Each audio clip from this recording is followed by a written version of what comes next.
નમસ્કાર વિદ્યાર્થી મિત્રો, શ્રી BBNPB હિરપરા કન્યા વિદ્યાલયમાં હાર્દિક સ્વાગત છે।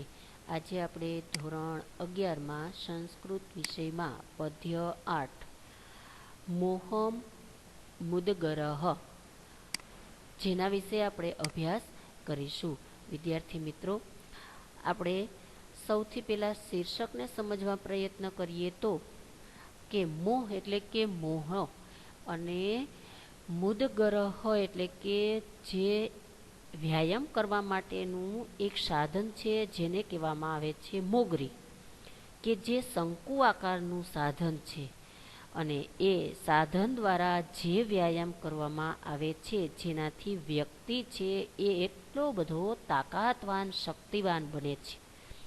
તો જેમ શરીર છે એ કસાય છે તેમ અહીંયા પણ મોહને ફાડી નાખનાર હોવાથી અહીંયા શીર્ષક આપવામાં આવ્યું છે મોહ મુદગરહ એટલે કે મોહને ફાડી નાખનાર મુદગર અથવા મોગરી। હવે તો સૌથી પહેલા તો આપણે એ પણ સમજી લઈએ કે મોહ એટલે શું। જે આપણી કોઈ પણ વિષય પ્રત્યેની, વસ્તુ પ્રત્યેની, કોઈ પણ સાધન પ્રત્યેની વધારેમાં વધારે જે ઘેલછા છે, જો લાગણી છે, ઈચ્છા છે, એના કરતાંય પણ ઘેલછા શબ્દ આપણે વાપરીએ છીએ, એના કહેવામાં આવશે મોહ। અહીંયા જે સંસ્કૃત સાહિત્ય છે, સંસ્કૃત સાહિત્યમાં ભિન્ન ભિન્ન દેવી દેવતાઓ છે એની સ્તુતિ કરવા માટે ભક્તિ રસ છે, એ ભક્તિ રસ પૂર્ણ સ્ત્રોતો છે એનો ઉલ્લેખ કરેલો છે સંસ્કૃત સાહિત્યમાં। તો સ્ત્રોત એટલે શું? તો સ્ત્રોત એટલે કે એક પ્રકારની સ્તુતિ જ, એક પ્રકારની પ્રાર્થના, કે સ્તુતિ એટલે કે ગુણોનું વર્ણન, કે જેમાં કોઈ પણ ભગવાનના ગુણગાન માટેનું જે ગુણોનું વર્ણન છે એને કહેવામાં આવે છે સ્તુતિ। અને જે ગુણોનું વર્ણન કરવા માટેનું જે સાધન છે તેને શું કહેશું? સ્ત્રોત। એટલા માટે જો અહીંયા સંસ્કૃત વાક્ય પણ આપેલું છે કે સ્તુતયે અનેન તત સ્ત્રોતમ એટલે કે જે કોઈ ગુણોનું વર્ણન કરવા માટેનું સાધન છે ને શું કહેવાશે? સ્ત્રોત। કોઈકના ગુણોનું વર્ણન કરવા માટે જે પદ્ય કે પદ્ય સમૂહનું સાધન તરીકે ઉપયોગ કરવામાં આવે છે તેને સંસ્કૃત સાહિત્યમાં સ્ત્રોત કાવ્ય તરીકે ઓળખવામાં આવે છે। આ પ્રકારના સ્ત્રોત કાવ્યોનું સંસ્કૃત સાહિત્યમાં વિશિષ્ટ સ્થાન છે અને તેની પાછળનું એક કારણ પણ છે કે આ સ્ત્રોતની રચના કરનાર એટલે કે રચના દ્વારા રચયિતા કાવ્યાનંદની સાથે સાથે પરમ આનંદ છે એની અનુભૂતિ થાય છે અને એ પછી આ સ્ત્રોત કાવ્યનો ભાવક વર્ગ પણ એ જ રીતે કાવ્યાનંદ અથવા પરમ આનંદ એનો અનુભવ કરે છે। જો કોઈ પણ જગ્યાએ જાય, કોઈ પણ વસ્તુનું આપણે સૌથી પહેલાં મુહૂર્ત કરતા હોય, એની શરૂઆત કરતા હોય ત્યારે આપણે ભગવાનની સ્તુતિ કરીએ છીએ। શા માટે સ્તુતિ કરીએ છીએ? કે આપણા વિચારો છે એ સારા બને, એની સાથે જે તે વસ્તુ પદાર્થ સાથે આપણે તાદાત્મ્ય કેળવી લઈએ અને એની સાથે કેળવશું એ તાદાત્મ્ય તો આપણે એ વસ્તુ, એ પદાર્થ કે કોઈ પણ નવા કાર્યનો પ્રારંભ કરશું એનો આનંદ છે એ પરમાનંદ બની જશે। સંસ્કૃતમાં આવું સ્ત્રોત સાહિત્ય વિપુલ પ્રમાણમાં રચાયું છે। તેમાં સૌથી વધારે પ્રસિદ્ધ શંકરાચાર્ય દ્વારા રચાયેલા સ્ત્રોત કાવ્યો છે અને જો કે શંકરાચાર્ય નામે મળતા આ બધા જ સ્ત્રોતો આદિ શંકરાચાર્ય પોતે જ રચ્યા હશે એમ માનવાને કોઈ સબળ કારણ આપણી પાસે નથી, કારણ કે ઘણા બધા મતભેદો છે પ્રવર્તાતા, હજુ પણ પ્રવર્તે છે। આમ છતાં પરંપરાગત રીતે તેમને શંકરાચાર્યના રચેલા માની લેવામાં આવ્યા છે। અહીંયા જે આપણું કાવ્ય છે મોહ મુદગર, શંકરાચાર્ય રચેલા સ્ત્રોતોમાંનું એક સ્ત્રોત કાવ્ય છે જેની અંદર 12 પદ્યો છે, પરંતુ તેમાંથી પસંદ કરીને માત્ર આપણા કક્ષામાં એટલે કે આપણા કાવ્યની અંદર 8 પદ્યોનો જ સમાવેશ કર્યો છે। આમ તો શંકરાચાર્ય સ્ત્રોત જે સાહિત્ય છે, સ્ત્રોત સાહિત્ય છે, એમાં ચરપટ પંજરિકા એની અંદર 18 પદ્યો અને દ્વાદશ પંજરિકા એટલે કે એની અંદર 13 પદ્યો, એમ કુલ 31 પદ્યો છે, શ્લોકો છે, પદ્યો એ શ્લોકો છે. તેને મોહમુદ્ગર તરીકે પણ ઓળખવામાં આવે છે. આ પદ્યોમાં માનવની અને માનવને પ્રિય એવા સુખાદીના સાધનોની મર્યાદાઓ બતાવી છે અને સતત એ વાત તરફ ધ્યાન દોરવામાં આવ્યું છે કે કાળ વહી રહ્યો છે, માનવ જીવન વીતી રહ્યું છે, પુણ્ય કર્મ કરો અને જગતની વાસ્તવિકતાને સતત ધ્યાનમાં રાખો. જો પ્રવર્તમાન સમયમાં જે કોવિડ-19ની મહામારી છે એની અંદર પણ અત્યારે આપણે આ જ પરિસ્થિતિ છે કે સમય પસાર થતી રહ્યું છે, માનવ જીવન વીતી રહ્યું છે, પરંતુ જે કોઈ પુણ્ય કર્મ છે એ આપણે કરવાનું છે. એટલે કે આપણે માત્ર ને માત્ર કોઈને પૈસાનું દાન કરીએ એવું નથી, પરંતુ આપણા જે સગાવાલા છે, આપણા જે સાથી બંધુ મિત્રો છે એને આપણે સાથમાં રાખવાના છે. એ પણ એક પુણ્ય કર્મ જ છે. આપણે કોઈકને શીખવાડશું, એને આપણે સાથે રહીને શીખવા માટે પ્રયત્ન કરશું તો એ પણ એક પુણ્ય કર્મ જ છે. એટલે આ જે શંકરાચાર્યના સ્ત્રોત દ્વારા આપણે પણ માનવ જીવનનો એક સંદેશ મળે છે કે આપણે સાથે જીવન, સહિયારું જીવન જીવવું જોઈએ, એકબીજાને મદદ કરવી જોઈએ અને પુણ્ય કર્મ છે એ કરવા જોઈએ. ચાલો હવે આપણે પહેલો શ્લોક છે એને આપણે શીખીશું. તો પહેલો શ્લોક છે મૂઢ જહિ ધનમ આગમ તૃષ્ણામ કુરુસુ બુદ્ધિમ મનસી વિતૃષ્ણામ યત લભશે નિજ કર્મોપાતમ વિતમ તેન વિનોદય ચિત્તમ. જો મૂઢ એટલે મૂર્ખ. અહીંયા કીધું છે કે હે મૂર્ખ, ધનસ્ય આગમઃ એટલે કે ધનનું આગમનની વાત કરી છે.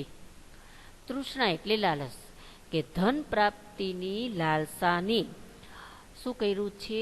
જહિ એટલે કે ત્યજી દે, કે હે મૂર્ખ, ધન પ્રાપ્તિની લાલસાને ત્યજી દે. સદબુદ્ધિમ મનસી એટલે કે શું કીધું? સન્મતિ. સદબુદ્ધિ એટલે કે સન્મતિ રાખ. મનસી વિતૃષ્ણા મનમાં તૃષ્ણામ એટલે તૃષ્ણાનો અભાવ રાખ. સદબુદ્ધિ રાખ, મનમાં તૃષ્ણાનો અભાવ કુરુમ એટલે રાખ.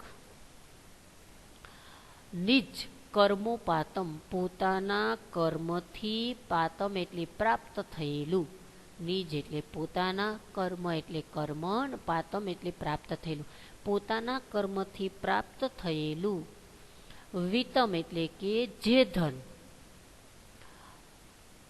યત લભશે એને તું મેળવ. પોતાના કર્મથી પ્રાપ્ત થયેલું ધન છે તેને તું મેળવ. તેના વડે જ વિનોદય એટલે કે મનને, ચિત્તમ એટલે મનને, વિનોદય એટલે કે પ્રસન્ન રાખ અથવા આનંદમાં રાખ. કેવી રીતે ચિત્તને, મનને આનંદમાં રાખવાની વાત કરી છે? પોતાના કર્મથી જે પ્રાપ્ત થયેલું ધન છે તે, નહીં કે આપણા પિતાએ, આપણી માતાએ પ્રાપ્ત કરેલું ધન છે એ. જો પોતાના કર્મથી આપમેળે જે પ્રાપ્ત કરેલું ધન હશે એના આનંદ કંઈક જુદો જ હોય છે. એટલે એનાથી આપણે આનંદ પ્રાપ્ત કરવાની વાત કરી છે. બીજાના ધનની આપણે તૃષ્ણા કરવાની નથી, બીજાના ધનની આપણે લાલચ કરવાની નથી. સાથે સાથે સત્બુદ્ધિ, સારી બુદ્ધિ છે એને પ્રાપ્ત કરવાની છે. મનમાં તૃષ્ણાનો અભાવ રાખવાનો છે, કે આપણે કોઈની મોહ માયા કે કોઈના ધન પ્રત્યે આપણે લાલસા રાખવી જોઈએ નહીં. ક્યારેક ક્યારેક આપણે આજ એમાંથી આપણે વિકલ્પ પણ મૂકી શકીએ, અથવા ગુજરાતી પ્રશ્ન પણ તમારી સામે મૂકી શકીએ કે મનુષ્યએ પોતાના મનને કેવી રીતે રાજી રાખવાનું છે? તો મનુષ્યએ પોતાના મનને પોતાના કર્મોથી પ્રાપ્ત કરેલા ધન વડે રાજી રાખવાનું છે. ચાલો હવે આપણે બીજો શ્લોક જોઈએ. યાવત વિત્ત ઉપાર્જન શક્ત તાવત નિજ પરિવારો રક્ત પશ્ચાત જીવતી જર્જર દેહી વાર્તા કહ અપી ન પૃચ્છતી ગેહી. યાવત એટલે જ્યાં સુધી, વિત્ત એટલે ધન, જ્યાં સુધી ધન, ઉપાર્જન એટલે કમાવું, જ્યાં સુધી ધન કમાવામાં આસક્ત એટલે કે લાગેલો હોય, તાવત ત્યાં સુધી, નિજ એટલે પોતાના પરિવારો, પોતાના પરિવાર, રક્ત એટલે કે અનુરક્ત રહે છે. ખૂબ સરસ બાળકો કીધું કે જ્યાં સુધી માણસ છે એ પોતે પૈસા કમાઈ શકશે, ધન કમાઈ શકશે, ત્યાં સુધી જ પોતાનો પરિવાર છે એની અંદર લાગણી, હૂંફ, પ્રેમ અને એની અંદર આસક્ત રહેશે, અનુરક્ત રહેશે. પશ્ચાત પછી જર્જર દેહે એટલે કે વૃદ્ધાવસ્થા અથવા ક્ષીણ થઈ ગયેલા શરીરે, પછી ક્ષીણ થઈ ગયેલા શરીરે જીવતી એટલે કે જીવતો હોવા છતાં પણ